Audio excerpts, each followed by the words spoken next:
아, 저기 청주나 대구 공격하려고 했던 사람들 현역이 아니란 말씀이죠? 민간인이에요, 민간인. 민간 블랙 요원이에요. 복귀라든지 이런 게 없는, 확인을 못 하는 거예요. 그러니까 남북한 간의 충돌대로 준비를 해놓되 정말 반국가 세력이니까 마구 쳐 죽여도 된다. 박선원 더불어민주당 의원을 모시고 최근 상황에 대해서 좀 정리해 보도록 하겠습니다. 안녕하십니까? 안녕하세요. 반갑습니다. 예, 반갑습니다. 그럼 요즘 가장 이제 관심 있는 HID 문제 좀 여쭤보겠습니다. 네. HID 요원들이 청주와 대구의 공군기지 또 성주의 사드 기지를 습격하려 했다는 민주당 내란 진상조사단 발표는 굉장히 충격적인데요. 그렇습니다. 구체적으로 왜 이들 기지를 타깃으로 한 건지 그리고 지금까지 민주당과 박 의원이 추가로 좀 획득하신 정보나 어떤 제보 같은 거 있는지 좀 설명을 해 주십시오. 우리가 이제 정보 가치를 판단할 때 가장 가공되지 않은 거, 날것, 그것이 조금 과장되더라도 그러한 정보를 제일 중시하거든요. 그래서 오염되지 않은 상태에서 이 정보를 받으면 그걸로 이제 판단에 들어가는 건데 이번 그 경우가 그렇습니다. 그러니까 이제 이광희 의원이라고 우리 당의 의원 옆에 옆방이 있습니다만 이분은 이런 분야를 전혀 몰라요. 그런데 이런 제보를 받은 거예요. 그러니까 이광희 의원이 이걸 어떻게 처리할지 몰라서 이제 저한테 그 첩보를 준 겁니다. 첫 번째는 그 HID 요 밑에 블랙 요원들이 어떤 임무를 부여받고 대기 상태에 있다. 라고 하는 거고 청주공항을 공격하려고 한다. F-35A가 있는 청주공항을 공격을 하려고 그러고 폭탄 C4하고 1인당 권총 한정에 이제 단창 5개, 총알이 다 들어있겠죠. 지급받아 있는데 연락이 끊겼다, 연락이. 윗선으로부터 연락이 끊긴 지 이제 한 2, 3일 된다. 그래서 불안하다. 근데 자신들의 임무는 탄핵이 가결되면 작전에 들어가라는 것이었다. 그런데 지금 탄핵이 가결된 상태잖아요. 12월 13일 가결되었으니까 13일로부터 23일까지 10일이 지난 거예요.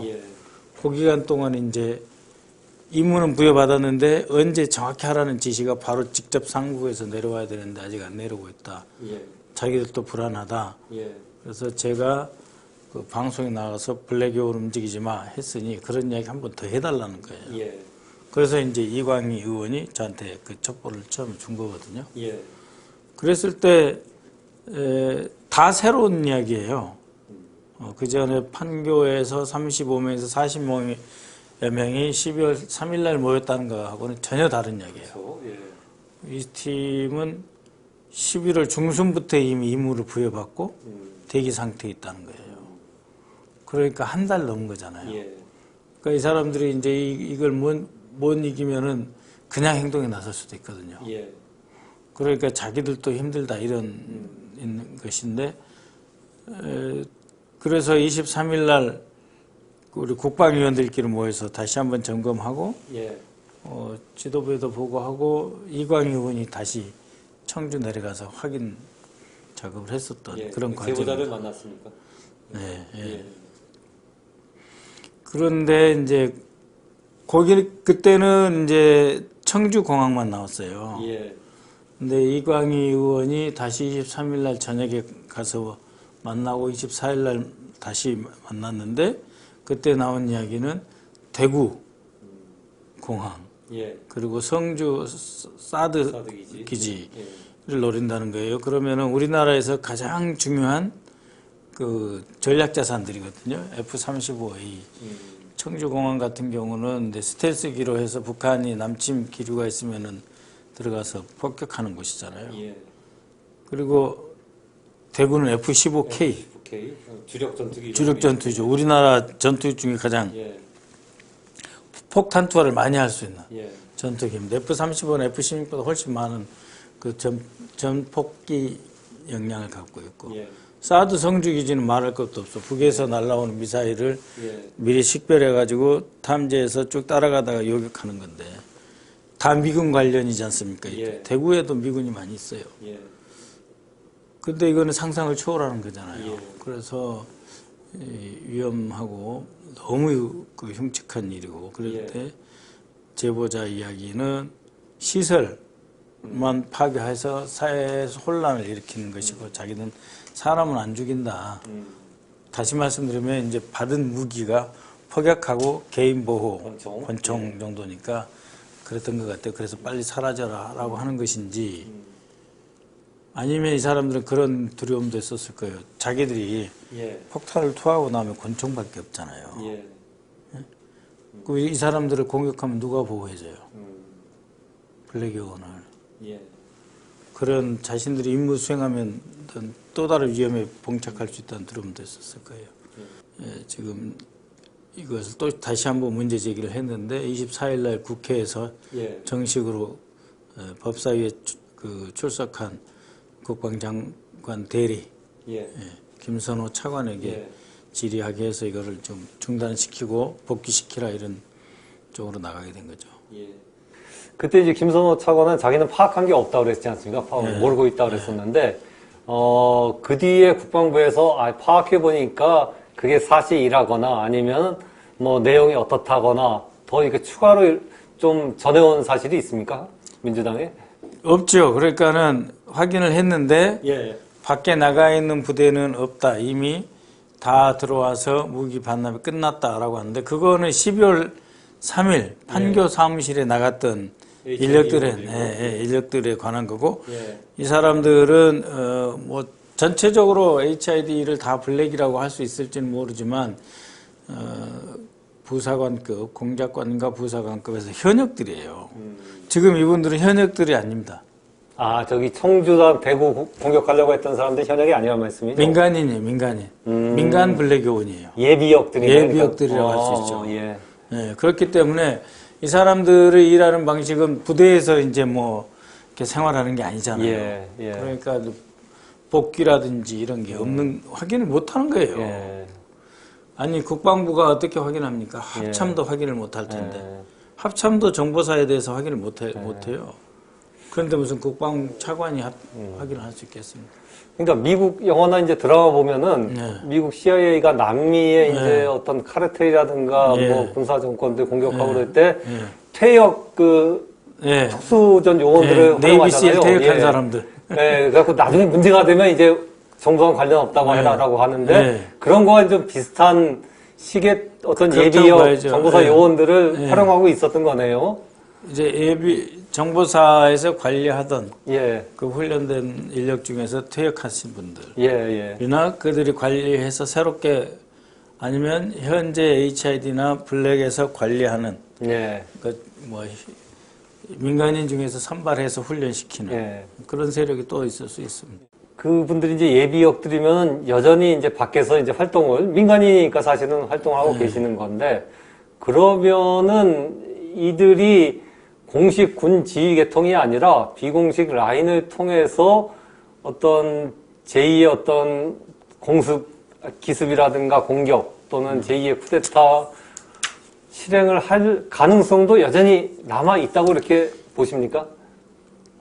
예, 일단은 남한은 있죠. 제거가 안 됐으니까. 근데 이제 대구, 그 다음에 성주, 청주 하면은 두 가지 특징이 있는데 하나는 다 전략자산이라고 하는 거하고 또 하나는 이제 뭐 청주 이쪽에 우리 이광희 의원이 있긴 하지만 대체로 보수적인 지역이잖아요.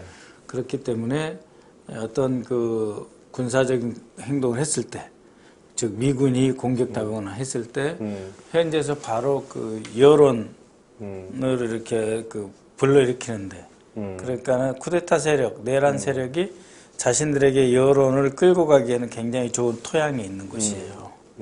그러니까 전략자산인데 미군을 공격했는데 뭐 북한 관련이라든지 아니면 그래서 그런 사건이 있으니까 지금이라도 윤석열이가 하려고 했던 그 비상계엄이 맞았던 거라든지 이렇게 하는 건데 그래서 아직도 저희는 이게 완전히 제거됐다고 보지 않아요. 왜냐하면은 국방부에서 정보사를 관장을 제대로 할 수 있는지 지금 상황에서 거의 불가능하거든요.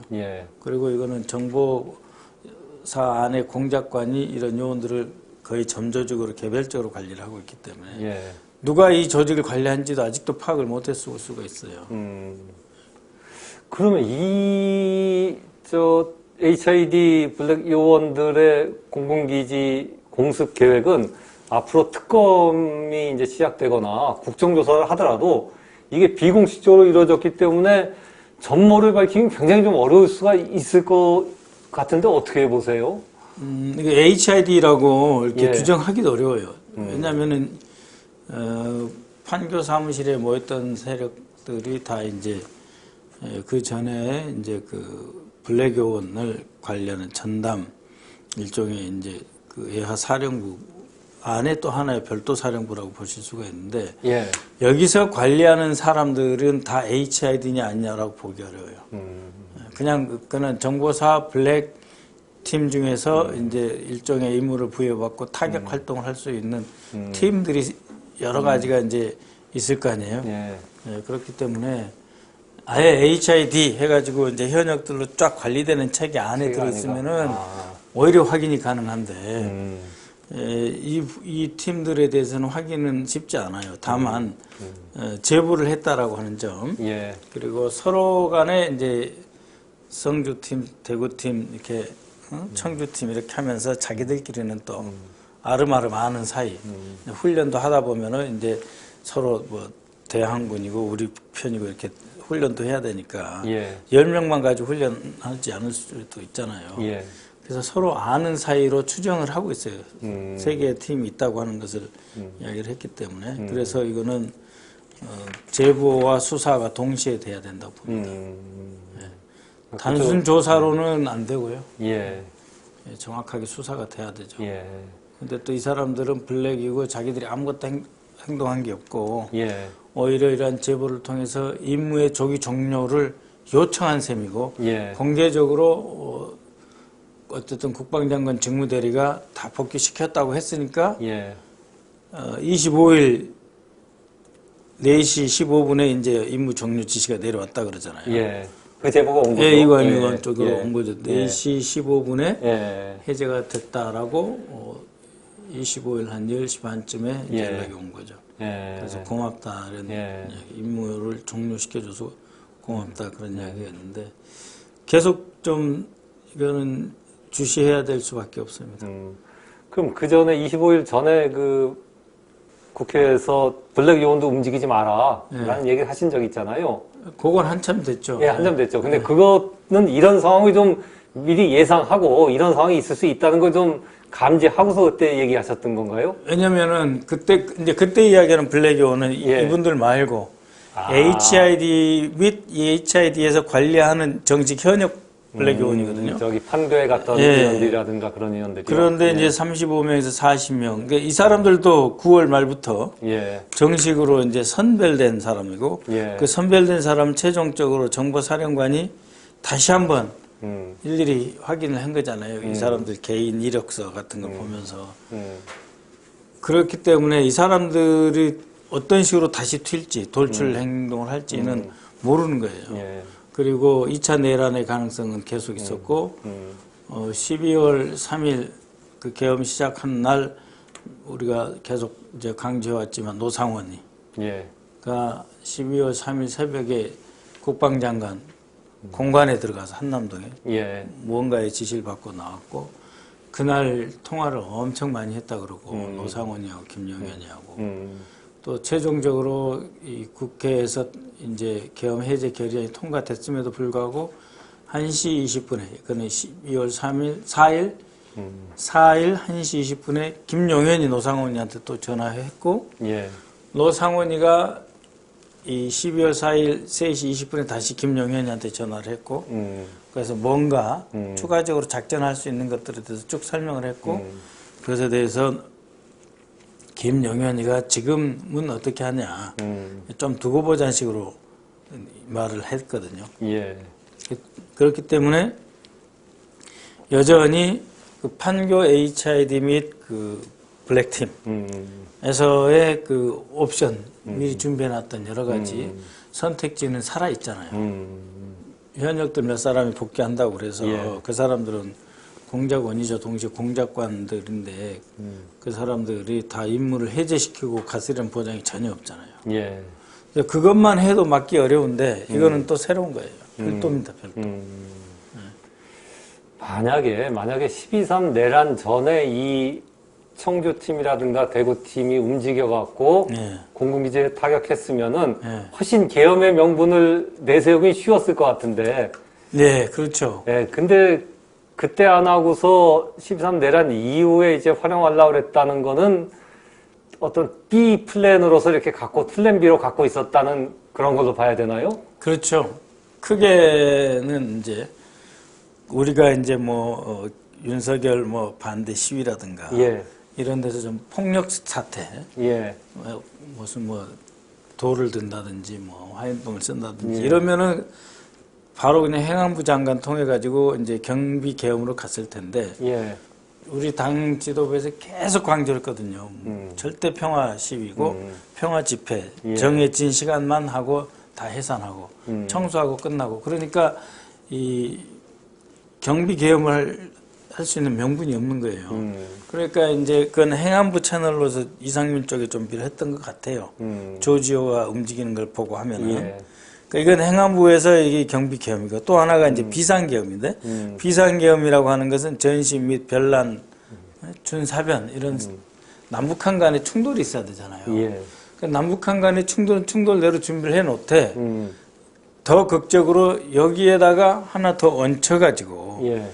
미군을 공격해서 미군까지 합류시켜가지고 미군이 북한을 공격할 수 있는 어떤 명분과 준비 체제를 갖추게 하면 그럼 자기들은 이 안에서 국내에서 비상계엄으로 해가지고 정치인들 탄압하거나 언론인들 탄압하거나 예. 이렇게 마구 해도 예. 정말 반국가 세력이니까 마구 쳐 죽여도 된다. 이런 그 빌미로 쓰려고 그 남북한 간의 좀 국지전 내지는 군사적인 어떤 충돌 그리고 미군 관련된 전략 시설에 대한 어떤 그 폭파 등 그 혼란 조성, 예. 그러니까 미군을 우군화하는 거죠. 왜냐하면 앞에 남북한 관계만 갖고는 늘 미군이 보고 있으니까. 예. 미군이 별거 하지 마라. 안정시키려고 엉뚱할 갖고 수 있으니까. 했는데 예. 미군에게 타격을 줌으로써 예. 어쩔 수 없이 연루시키게 하는 그런 촉발제로 쓰려고 했던 거죠. 그 점에서 보면은 이게 내란죄일 뿐인 아니라 진짜 외환죄, 외환 외부로부터, 유치죄. 예, 외환죄 수사도 같이 해야 되겠네요. 예, 그러니까 이게 불쑥불쑥 튀어나와요. 그 신원식이도 국회에서 예. 만약에 계엄을 하고 말이야 이런 논쟁이 계속된다면 좋아할 사람 김정은밖에 없을 거라고 그러잖아요. 예. 그 군인이 전방에서 빠져나와서 후방으로 이동하는데 예. 계엄하면 김정은밖에 좋아할 사람 없잖아요. 예. 김정은이면 좋아할 거란 말을 해요. 예. 자기들이 이런 짓을 하면 김정은이한테 좋다는 걸 알고 있어요. 그리고 남북 9.19 기본합의서 예. 그 정지시킬 때도 예. 우리가 남북 기본합의서에 그를 정지시키면 저쪽에서 폐기로 나올 거다. 그러니까 알고 있다고 자기들이 답변을 해요. 그리고 그렇게 해서 남북 관계가 더 안 좋아질 거다라는 것도 알고 있어요. 그러면 이미 상대방이 어떻게 움직일 줄을 알면서 한 행위이기 때문에 이거는 외환 유치죄에 해당이 되죠. 근데 이제 법에는 외국이라고 되어 있는데 예. 외국이든 외부든 북한이든 다 똑같이 그렇죠. 예. 주적이라면서요, 북한이. 예? 자기들이 언제 북한을 나라로 인정했어요? 주적이라고 하지 않습니까? 그러니까 예. 주적하고 통모한 거니까 예. 외환 유치가 되는 거죠, 당연히. 이 9.19 합의를 현 정부가 폐기한 다음에요. 예. 저는 여러 차례 어떤 북한의 공격을 좀 유인하려고 예. 했던 게 있는 것 같아요. 예. 그런 사례가 어떤 사례들이 있는지 한번 쭉 정리 좀 해주시겠습니까? 올해 6월 4일 날 그 9.19 군사합의 효력 정지를 예. 한 이후에 6월부터 그 실사격 훈련을 예. 이제 연평도에서 K9 자주포 예. 실사격 훈련을 하거든요. 예. 그러니까 그 전에는 실사격 훈련을 안 했어요. 왜 안 했냐면은 그 연평해전 때 우리가 한번 연평도 포격 당시 예. 이명박 정부 때 예. 그 당시에 거기서 실사격 훈련을 하면은 우리에 대해서도 연평도로 0.1mm라도 예. 침범하면 예. 하겠다 해놓고 실제로 연평도를 포격을 했잖아요. 예. 그때 부터 이제 안 한 거죠. 예. 그래서 이 훈련은 해야 되는데 이 K9 자주포를 지상으로 끌고 와서 훈련을 했었거든요. 예. 그런데 이 자들은 남북 군사합의라고 하는 안전핀을 뽑아놓고 거기다가 실사격 훈련을 한 거죠. 그리고 그 실사격 훈련할 때 탄착 지점이 곧 북한이 거기다 하면은 자기들이 공격하겠다라고 하는 그 일대에다가 실사격 훈련을 해요. 공격을 딱 하라고 했던 거네. 그래도 200발 정도 쐈는데 안 하니까 10월 달에 또 한 400여 발 또 발사를 또 하고 예. 그때 국정감사 기간인데 그 서해 북방영토 수호하는 그 해당 부서 사령부의 참모장이 이 국정감사 출석을 안 했어요. 예. 출석하지 않은 이유가 뭐냐 그랬더니 이 작전 태세를 유지하기 위해서 안 왔다라고 그렇게 이야기를 합니다. 국정감사 기간이 10월 달에 계속 일이 일어나죠. 그러니까는 10월 9일, 뭐 6일 뭐 이렇게 해가지고 드론을 평양에 보내서 10월 14일 날 문제가 됐지 않습니까? 북한에서 갑자기 우리한테 드론을 보냈다라고 김여정이 발표를 했지 않습니까? 예. 그때 이 김영현이도 이걸 몰랐던 것 같아요. 그래서 그날 밤에 법사위에 출석을 했다가 예. 잠깐 정회하고 확인을 했는데 자기들이 우리가 안 했다 그랬거든요. 근데 그로부터 한 30분 뒤에 다시 신원식 안보실장 등 안보실 명의로 예. 확인해 줄 수 없다고 나와요. 그렇죠. 예. 그러니까 우리가 안 했다 그러면은 예. 사실관계를 확인하는 동안에 충돌 가능성이 더 낮아지잖아요. 예. 근데 안 했다는 말을 하지 말고 야비한 북한의 행동에 대해서 우리가 일일이 답해 줄 수 없다고 오히려 자극적인 말을 해요. 이거는 신원식의 결정이에요. 그리고 그때 이후에 들은 이야기는 신원식이 모 사령부하고 국정원 일부 세력을 끌고 이런 일을 주도했다는 말도 있어요. 그거는 제가 정보위, 국회 정보위 국정감사 때 질의를 했거든요. 예. 그때 조태용은 아는 바 없다 이렇게 대답하고 아는 바 없다 했고 그날 저녁에 만찬 자리에서는 우리 국정원은 안 했다 이렇게 이야기를 또 하더라고요. 저한테 한 게 아니고 상임위원장한테 저희 같이 간사니까 붙어 있었는데 우리 국정원은 안 했습니다 이렇게 이야기를 하더라고요. 그런 식으로 그 무인기 도발 예. 이제 10월 10일 전에 있었고 예. 그다음에 10월 18일 북한이 이제 우크라이나에 파병한다 그러니까 대대적으로 소란을 일으켰고 그 전날에 강릉에서 약 30발의 천무 예. 발사를 했는데 그날 이제 그 계룡대 국정감사 날이었어요. 예. 그리고 낮에 육군본부 그 감사를 끝냈는데 저녁晚餐 시간에 잠깐 박안수 육군총장이 왔는데 전투복을 입고 있더라고요. 예. 그래서 왜 전투복 입었냐고 그랬더니 좀 이따 작전 들어갑니다 그러더라고요. 그게 이제 천무 30발을 쏜 거예요. 예.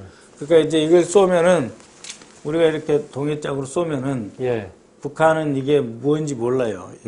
우리는 이제 대충 알지 않습니까? 이게 뭐 지대지, 뭐 단거리 미사일이다, 중거리 미사일이다, 아니면 고각 발사 이런 거 다 아는데 저 사람들은 몰라요. 30발이나 강릉에서 동해로 쏘면은 저 사람들은 뭔지 모르니까 그 기계적인 대응을 할 가능성이 높아요. 그런 것들 계속 자극을 했었죠. 그런 거 보면은 북한 김정은이 굉장히 그 냉정하게 대응을 했던 셈이네요. 우리가 여러 차례 이렇게 북한의 도발을 좀 유인하는 그런 작전을 썼음에도 불구하고 북한은 전혀 그 움직이지 않았던 거니까요. 오히려 윤석열 정부보다는 북한이 좀 더 그 전쟁 문제에 대해서 좀 냉정했던 게 아닌가 하는 생각도 좀 듭니다. 그러니까 이제 그때 상황을 면밀히 주시했겠죠. 우리 군에서. 예. 저 사람들이 자기들끼리 뭐라고 하느냐. 다 들여다 봤을 겁니다. 그래서 그때 북한은 이제 러시아에 그 파병해가지고 러시아로부터 뭐 경제 지원, 군사 지원, 뭐 과학 영농 지원까지 다 했어요. 그리고 이제 그쪽에서 이제 물자 받아가지고 무기 생산을 해가지고 지들 표현대로 이제 병기창을 채워가는 그런 단계에서 지금 남쪽에 신경 쓸 틈이 없었죠. 예, 그런 시기라 다행히 예, 북한이 그 자극적인 반응을 안 해서 지금 전쟁이 일어나지 않은 것이지 이 사람들처럼 무모한 사람들이 없어요. 북한의 그러니까 국지전을 감행할 생각을 하고 예. 거기다가 주한미군 우리 보통 사람 상상도 못하는 일 아닙니까? 예. F-35가 우리가 얼마나 비싸게 산 비행기들인데 예. 거기에 우리 정비사들도 접근 못하는 구역이거든요. 그러니까 그런 부분들은 좀, 뭐 어쨌든 진짜 전모가 다 밝혀져야지 지금 이렇게 그렇죠. 제보만 갖고는 계속 부인할 거 아닙니까? 근데 이것이 예. 갖고 있는 어떤 위급성과 중대성 예. 얼마나 심각한 일입니까? 예. 또 한미 동맹이 유지되기 위해서는 그렇죠. 예. 미군의 그 전략 자산에 대한 보호가 이루어야 되는데 오히려 예. 이걸 정치적으로 악용하려고 한 거기 때문에 예. 가장 중요한 앞으로 수사의 대상이 되어야 할 겁니다. 그런 거 보면 진짜 북한과의 충돌을 야기해 갖고서 정치적 목적을 달성하려 한 거는 역대 정부도 사실 이런 정부가 보수 정부도 찾아보기가 어렵잖아요. 그러니까 총풍 유도하고 전혀 다른 거죠. 그렇죠. 예. 네.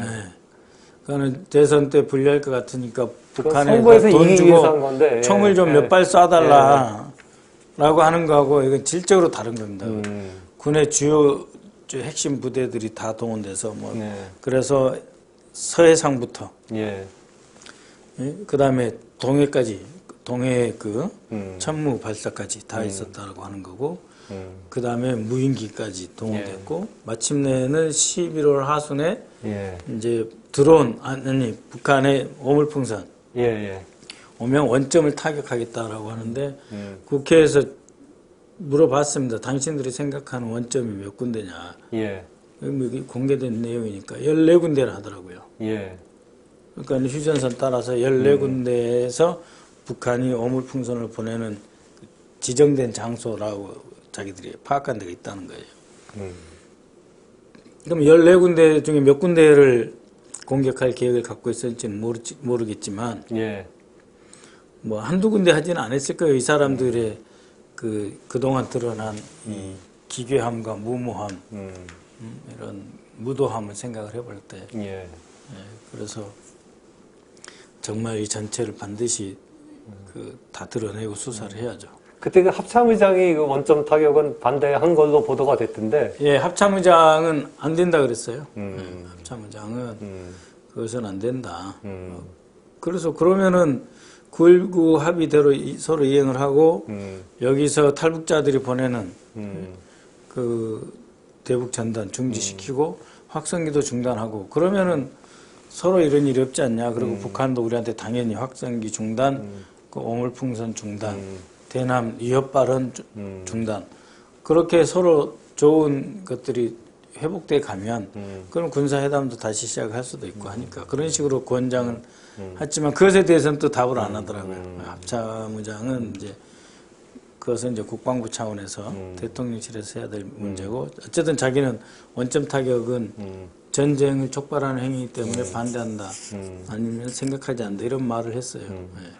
그럼 그 대북 확성기 방송을 재개한 것도 사실은 북한이 여러 차례 대북 확성기 재개하면은 우리가 그에 그렇죠. 걸맞는 행동을 하겠다고 얘기했기 때문에 네. 북한의 어떤 타격을 염두에 두고서 오히려 불러들이려고 했을 가능성이 있겠네요.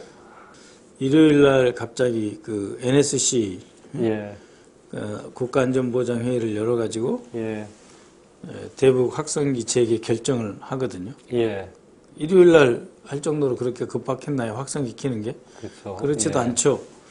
9.19 남북 군사합의서의 효력 정지를 하고 예. 북한이 파기선을 하니까 바로 대북 확성기를 틀겠다라고 하는 걸 일요일 날 발표를 할 정도니까 일련의 계획하에서 신원식과 안보실 내지는 대통령사에 쭉 해왔죠. 그러니까는 신원식은 전체적으로 뭐 이렇게 남북 긴장의 격화 예. 그런 속에서 그 극우 보수 정권이 계속해서 이 전국 주도권을 갖고 가는 데까지는 적극적인 역할을 했고 그를 통해서 이제 김영현 등이 이렇게 그 비상계엄과 같은 내란 변란을 추진할 수 있는 바탕을 깔아줬다라고 보시면 될 것 같아요.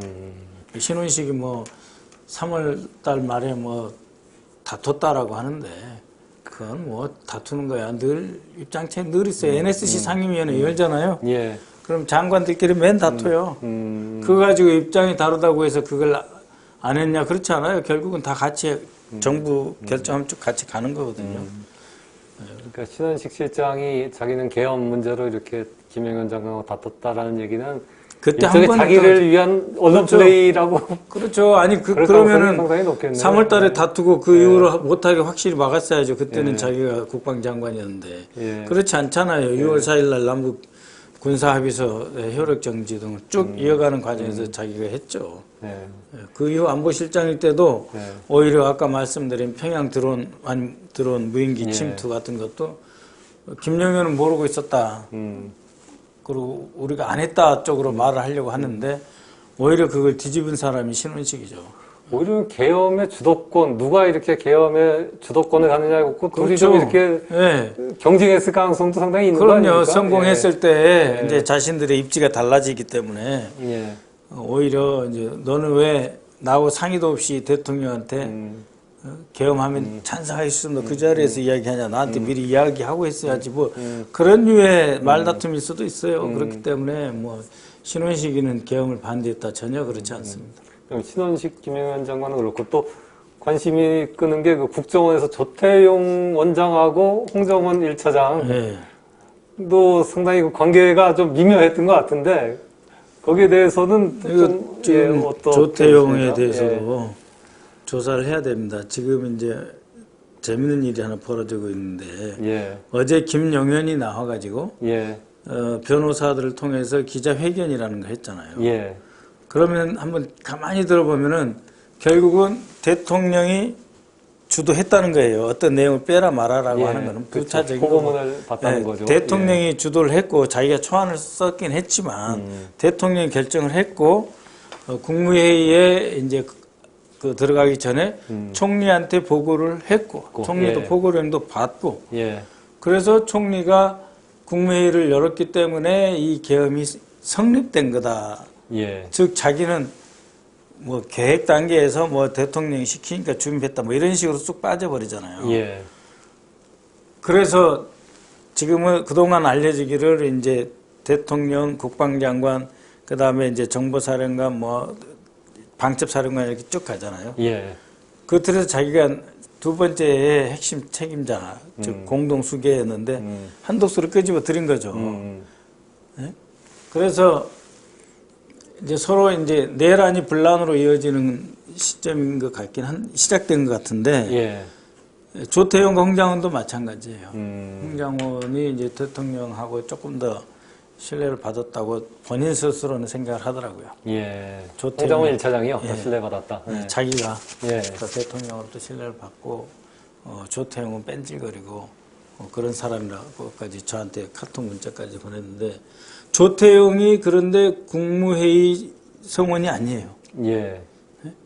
근데 참석했죠. 참석을 했어요. 근데 다른 장관들 집무실에 비해서 멀어요. 내곡동은 용산까지 멉니다. 그러니까 미리 통보를 받았겠죠, 오라고. 근데 이 조태용이 어떤 사람이냐. 작년 12월 달에 1차 회의 한번 했잖아요. 윤석열이하고 뭐 조태용하고 뭐 그때도 신원식 김영현하고 회의를 한번 했을 때 윤석열이 계엄 이야기를 한번 꺼냈고 올해 3월 달에 또 이제 이 자리에는 이제 여인영 방첩사령관이 추가가 되죠. 그러니까 조태용, 그 다음에 김용현, 신원식, 여인영 하고 대통령 5사람. 5사람이 만찬하면서 또 계엄에 대해서 세게 의지를 피력한 거잖아요. 그러니까 조태용은 1년 전부터 알고 있는 거예요. 아, 윤석열이 이 계엄령을 하고 싶어 하는구나. 그러고 자기가 국정원장이 돼요. 안보실장에서 국정원장이 돼요. 그럼 그게 무슨 뜻이겠어요? 국정원장을 시킨단 말이에요. 외교부 출신 안보실장을 국정원장을 시켜서 하나의 우리나라의 가장 대표적인 정보조직 하나를 맡긴 거잖아요. 그리고 홍장원도 차장이 되고 같은 팀이에요. 그러니까 조태용, 홍장원은 같은 팀이라고 보시면 돼요. 그래서 이미 이 사람들은 이런 기류는 충분히 알고도 남을 사람들이에요. 보통 백업하라고 시킨 거네요. 그렇죠. 자기 계획을. 예. 조태용이는 국무회의에 갔다 왔고, 예. 그 국무회의에 조태용이 출발하기 직전에 윤석열이 홍장훈한테 지시를 한 거잖아요. 예. 한두 시간 후에 전화할 테니까 대기하고 있어라. 예. 그 홍장훈 느꼈을 거예요. 오늘이 그날인가 보다. 예. 라고 있다가 지시가 온 거잖아요. 예. 그래서 뭐 방첩사령관과 협조를 해서 뭐 일을 같이 해라. 너 이번 기회에 완전히 싹 정리해버리자. 예. 대공수사권도 복원해서 인력이고 예산이고 다 대주겠다. 지가 싹 쓸어버리고 국회의원들 다 감옥에 집어넣고 선거 다시 했으면 당연히 대공수사권 복원해서 그렇게 해줄 수 있는 거 아니에요. 예. 자기 구상에서는. 그렇게 해서 국정원도 국내 파트까지 싹 다시 하겠다는 거죠. 그러면 뭔가 너한테도 좋은 일이 있지 않겠냐까지 함축이 되어 있는 거죠. 예. 국정원장이 잘해봐야 1, 2년 하니까. 근데 홍장원이 저기 방첩사령관하고 통화를 해서 받은 명단이나 검거 지원해달라, 위치 추적 지원해달라 이런 걸 듣고 그거는 불법이거든요. 국정원법에 정치 개입이 굉장히 강하게 처벌 대상으로 되어 있어요. 예.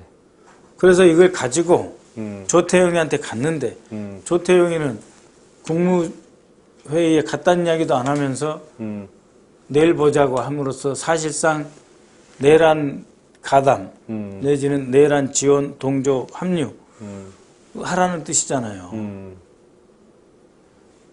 그래서 홍장원이 그걸 안 했다는 거지 않습니까? 그래서 내일 보자는 건 결국 그 책임을 또 홍장원에게 떠넘기는 측면도 있겠네요. 떠넘기고 예. 너 지시받은 대로 하면 되지.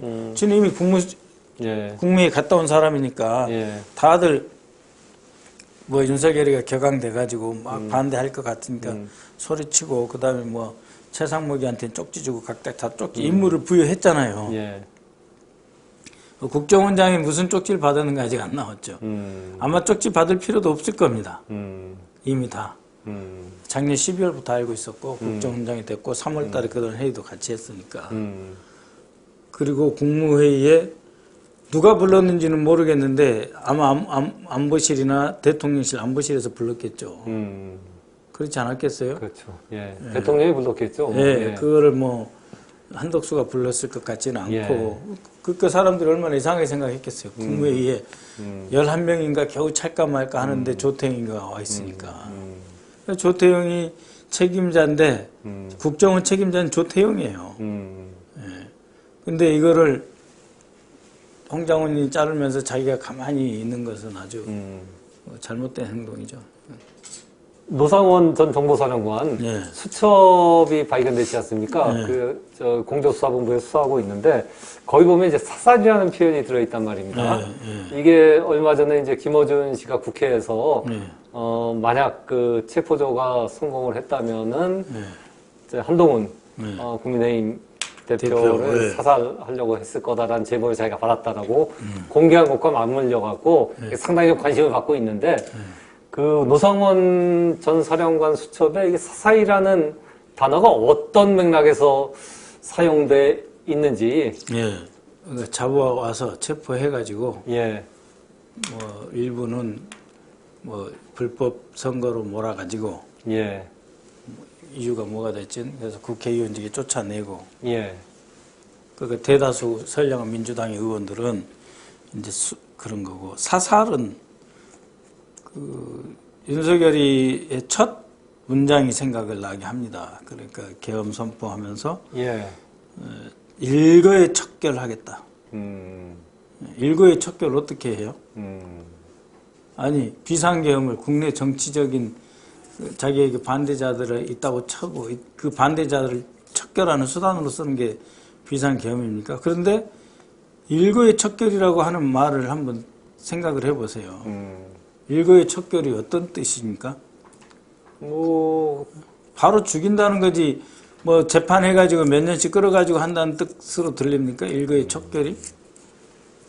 그러니까 일거의 척결이라고 말 들었을 때 굉장히 생경하잖아요. 첫 문장이 그거잖아요. 뭐 대한민국이 북한의 뭐 공격 위협에 직면해 있습니다. 그래서 무슨 뭐 통합 방위 체제를 하고 무슨 뭐 충무 계획을 뭐 발령했으면 뭐 이런 식의 것들이 나와야 되거든요. 비상계엄이라고 하면 예. 북한의 뭐 이 휴전선 인근에서 뭐 이상 징후가 발견됐고 뭐 우리가 김정은의 뭐 대남 침략 포고령을 뭐 했고 뭐 이런 것들이 나와야 되는데 그런 거 없잖아요. 근데 뭐 일제 검거 체포 뭐 그런 거 의미할 수도 있는 거 아니에요? 일거의 척결이라고 그랬을 예. 때 예. 그냥 한 번에 싹 쓸어버리겠다 이런 뜻인데 예. 거기에 이제 방법 그 방법이 이제 노상훈 수첩에 있다 이거죠. 수고해서 사살하는 거, 수고해서 처리하는 거 이렇게. 수고해서 처리는 뭐 이렇게 법적인 처리로 이제 추측을 하는 거고 사살이라는 말을 쓴다는 게 적에 대해서도 사살이라는 그렇죠. 말 잘 안 쓰잖아요. 굉장히 생경하죠, 사실은. 뭐 예. 반격하거나 뭐 대응하거나 예. 공격한다 이렇게 써야 하는데 예. 사살이라고 하니까요. 예. 근데 한 총리가 저 12.3 내란전에 국무회의도 저렇게 열었었고 여러 가지 협조한 상황이 있었는데 거기에 대한 비판을 많이 받았음에도 또 최근까지 이렇게 뭐 헌법재판관도 임명 안 하고 특검, 내란죄라든가 김건희 특검도 거부권 행사하고 이렇게 나가는 거는 또 어떻게 보세요? 상당히 좀 예상을 뛰어넘는 행동을 하고 있는데요, 지금. 그러니까 이제 내란 특검도 이제 반대를 할 것이고. 예. 왜냐하면 자기가 이제 수사의 대상이고 지금도 이미 피의자잖아요. 예. 피의자로서 경찰 수사를 받아봤잖아요. 예. 그래서 경찰에게 신문 취조를 당해봤잖아요.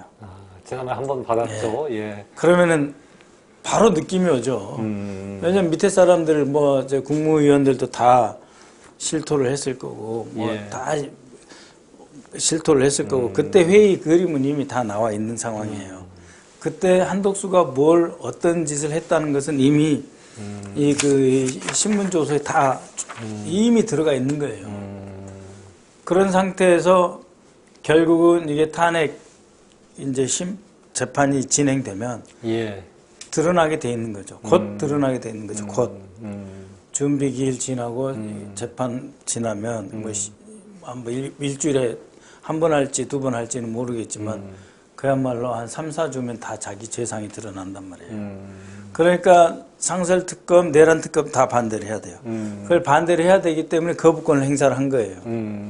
거부권을 행사를 해야 이 다음에 내가 그 반대하는 행위도 연속선상에서 나는 그래왔다 뭐 이렇게 설명을 할 수 있잖아요.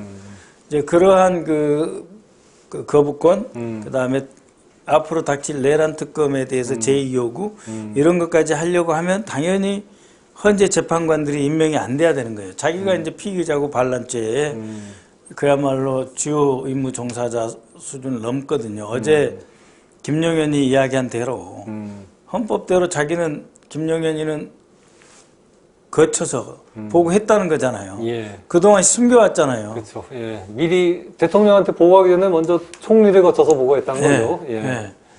그러니까는 이게 빼도 박도 못하게 된 거예요. 어제 10시 반부터 이제 예. 그 김용현 변호사들이 기자회견을 했잖아요. 그러니 더더욱 헌재 숫자를 채워주면 안 되는 거예요.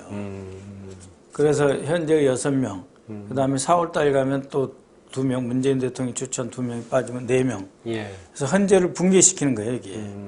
그러니까 이 정권이 국방도 붕괴시키고 한미동맹도 붕괴시키고 국회라고 하는 헌법기관도 파괴하려고 했고 선관위라고 하는 별도의 헌법기관을 파괴하려고 했을 뿐만 아니라 이제 헌재 기능까지 무력화시키는 이건 법적 내란이거든요. 예. 그 내란을 지금 한덕수가 하겠다는 거예요.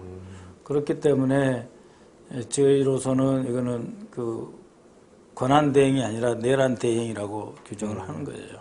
그래서 김용현의 가장 확실한 어떤 그 쪽에 진술까지 나와버린 거잖아요. 예. 그래서 이제 형식 논리상 넘버 2가 된 거예요, 지금. 이 내란 예. 행위에. 그러니까 이제 헌재 재판관 임명 안 하려고 할 것이고 앞으로도 모든 그 총리로서의 임무 수행은 내란으로 자기가 그 핵심 공동 수계에서 벗어나는 쪽으로만 그 행동을 해야 되기 때문에 이런 사람은 총리로 있으면 안 되죠. 그냥 피의자는 피의자답게 앞으로 헌재와 그 검경의 수사에 예. 피의자로서 범법자로서 열심히 변호 준비를 하는 게 맞죠. 예.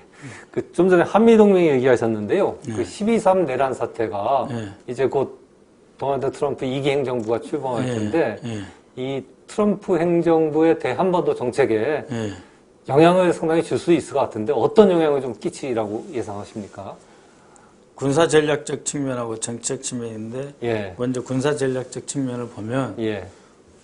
아 진짜 이거 남북한 둘 다 문제다 이렇게 생각할 거예요. 트럼프는 단순한 사람이거든요. 예. 주미 특파원 하셨지 예. 않습니까? 예. 대기자님들이 잘 아시는데 예. 트럼프는 생각이 단순해요. 예. 김정은이 같이 저런 친구도 핵무기 가지고 장난하는 로켓맨 나하고 러브레터를 26회나 주고받았던 쟤는 위협이 될 수 있기 때문에 뽑아내야 된다. 핵무기를 뽑아내든 관계를 개선하든 뽑아내야 된다. 예. 그리고 한국은 잘 사는 나라니까 안보를 지한테 책임지라 그러고 예. 더 이상 무임승차 안 되고 예.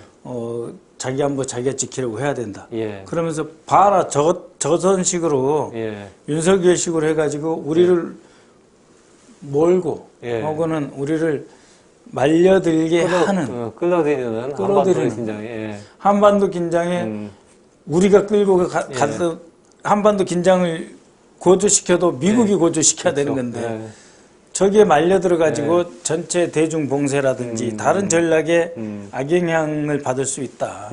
그래서 그 한미 동맹에서의 그 연합사령관이라든지 유엔사령관 겸해 있잖아요. 예. 이들이 그 한미 동맹에서 조금 더 주도권을 장악하게 하고 그러면서 이 돌발 행위를 못하도록 해야 되겠고 이거 한국군 못 믿겠다 이렇게 돼버리는 거예요. 인식이. 자기 대통령 취임하기 전에 바이든 제일 힘이 없을 때 이런 짓을 하는 그런 자들을 어떻게 상대를 할 것이냐라고 하는 고민을 던져준 거죠. 한미 관계 안 좋은 거죠. 트럼프한테 안 좋은 거예요. 원래 트럼프는 뭐 웬만하면 빠져가려고 자꾸 그러잖아요. 그래서 일정한 주한미군 수치도 감축해서 뭐 다른데 더 신속 기동군 형식으로 투입을 해서 미국의 어떤 그 힘에 의한 그 패권 유지를 하겠다는 그런 전략 사상가들이거든요. 트럼프와 트럼프 팀들이. 그런 쪽에서 봤을 때는 미국 주도의 탄력적인 어떤 그 군사 전략의 전개가 어려울 수 있겠다 생각하는 거죠. 이런 자들 데리고는. 그러면은 한미 군사동맹의 신뢰가 막 깨졌으니까 굳이 우리가 그렇게 많은 주한미군을 굳이 거기에 둘 필요가 있냐? 어? 오히려 주한미군을 감축하거나 이제 철수 지금 그런 얘기도 좀 나오죠. 그런 전망은 나오지 않습니까, 사실은? 근데 이제 그 국방수권법에 28,500명을 이하로 줄이면 안 된다고 법으로는 되어 있어요. 되어 있는데 그 법을 흔들 수 있는 어떤 빌미를 제공한 거죠. 그래서 주한미군 내 어떤 그 안정적인 유지에도 부정적인 영향을 미친 사건이라고밖에 말할 수 없습니다. 이거는. 알겠습니다. 마지막으로 선생님 지난 7월인가요? 필리버스터 연설 중에서 그 노무현 대통령님 그립습니다라는 박 의원님의 그 연설 장면이 굉장히 많은 사람들한테 깊은 인상을 남겼는데요. 박 의원님한테 노무현 대통령은 어떤 정치인이었습니까? 아니, 뭐 지금 뭐 저한테는 한없이 그런 분이죠. 뭐 그래서 고맙고. 그때 그 농민 시위할 때 계란 맞은 얘기 하셨잖아요. 그러니까 대통령이 국민의 가장 낮고 아픈 곳에 함께 하시려고 했다는 점에 대해서는 뭐 다른 사람 이견이 없잖아요. 노무현 대통령이 그러한 대통령이 또 있을 수 있을지 늘 고맙고 그런 분이죠, 뭐 저한테는. 알겠습니다. 오늘 인터뷰 고맙습니다.